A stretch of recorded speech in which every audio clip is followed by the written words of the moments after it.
Water. It rains down on us for free and makes up nearly 3/4 of the Earth's surface.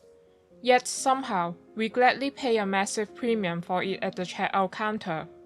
How did something that is practically free transform into a $300 billion global empire?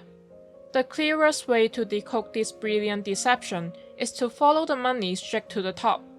When you think of the richest people in China, you probably picture tech visionaries, the architects behind massive e-commerce monopolies, or the algorithm genius behind TikTok. But for years, the financial king of the country was a man named Zhong Xianshan. He built a net worth of over $60 billion, and he did it by selling bottled water. The modern luxury of bottled water started with a brilliant rebranding of water. In the late 1700s, rich aristocrats fleeing the French Revolution discovered a specific natural spring on the property in Evian-les-Bains, France. A man drank from that natural spring and claimed it gave him amazing health benefits to cure his kidney problems and diseases. News traveled quickly, and soon people were coming far away just to try this healing water. But because travel was incredibly slow back then, local towns realized they could bottle this miracle water and ship it to rich people who could not make the journey.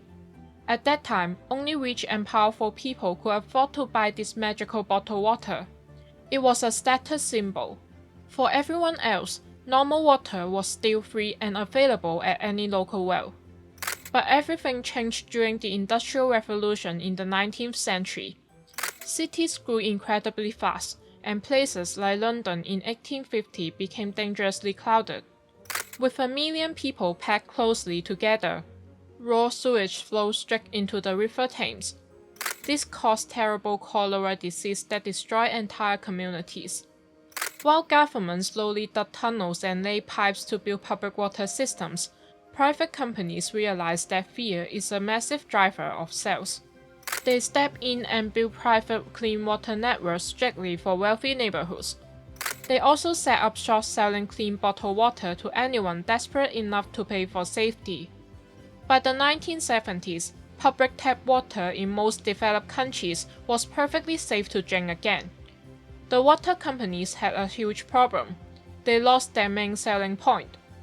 To survive, they have to invent a new reason for people to buy water.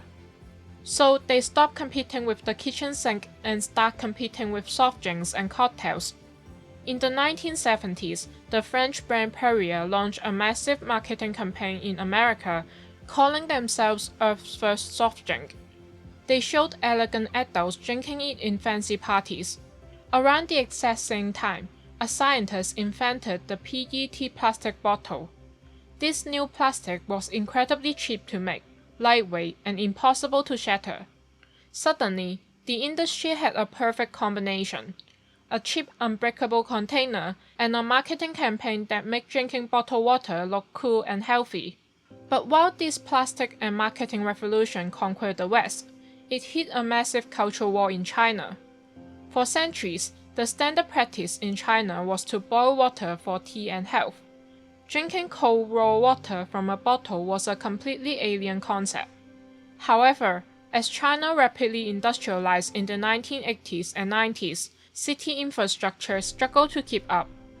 Just like the 19th century London, people grew anxious about the safety of the tap water. Early Chinese beverage companies stepped in to fix the problem, selling heavily filtered, purified water to nervous city dwellers as a symbol of safety and modernization. This is exactly where Zhong Shanshan saw his golden opportunity. In 1996, he launched Nongfu Spring with a brilliant counter-strategy. While all his competitors were selling lab-purified water, he branded Nongfu Spring as 100% natural water sourced from deep lakes and pristine mountains. He took the exact same nature and status illusion that Evian used in France and perfectly adopted for the Chinese market. This built an empire that made him the richest man in the country. But how does bottled water keep their profit margin? To understand this, we have to look at what you are actually buying. When you pay for a bottle of water, you are almost never paying for the water itself. If a giant beverage company is tapping into a local city water supply, the actual liquid inside the bottle costs them a fraction of a single penny. The real physical product they are manufacturing is the packaging. The PET plastic bottle, the plastic cap, and the print label cost around 1 or 2 cents to produce.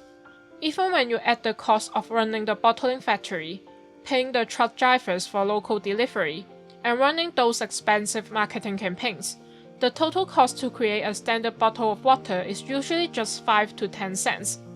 Yet, at a supermarket or convenience store, you will gladly pay $1, $2, or even $3 for that exact same bottle. That is a markup of thousands of percent. It is one of the highest profit margins in the entire global food and beverage industry. The industry is able to keep this margin incredibly high by using a massive economic cheat code. In business, it is called an externality. Bottled water companies manufacture and sell billions of plastic bottles every single year, but they do not pay for what happens to the plastic after you finish drinking. The massive cost of picking up the trash, recycling the empty bottles, managing the local landfills, and cleaning up plastic waste from the environment is passed entirely onto local governments and everyday taxpayers. They keep the massive profits from selling the plastic, but you are the one who pays the bill to clean it up. If regular bottled water costs only a few cents to make, why do people gladly pay $4 or $5 for premium brands like Evian, Fiji, or Force? First, it is all about the source.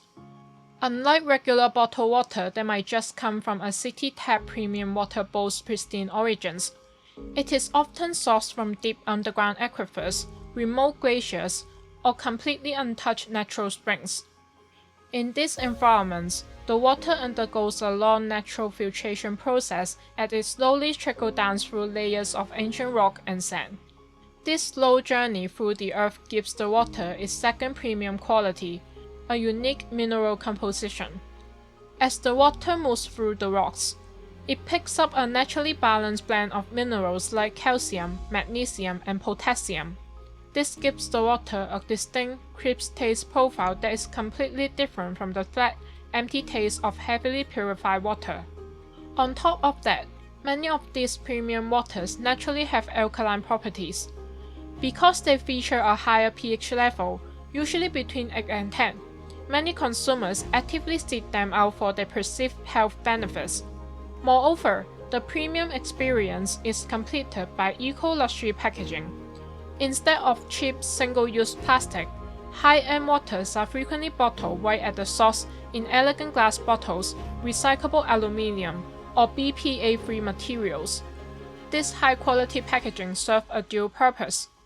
It physically protects the water to prevent any unwanted flavor alteration from the container, and it appeals to luxury buyers who want to reduce their plastic waste while still enjoying a high-status product.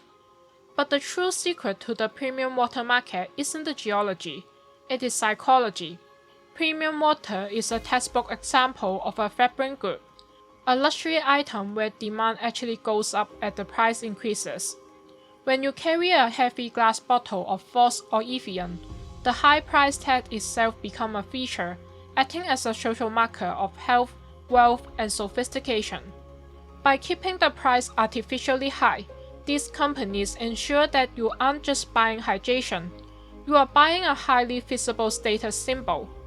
Ultimately, the story of bottled water isn't a story about a physical product at all. It is a story about the absolute power of marketing, convenience, and logistics. The industry successfully took a free, life-giving resource, wrapped it in plastic, and convinced the world that buying it was a symbol of health, safety, and status. From the elite spa towns of 18th century Europe to the multi-billion-dollar empires of modern China, the formula remains exactly the same. Thank you for watching.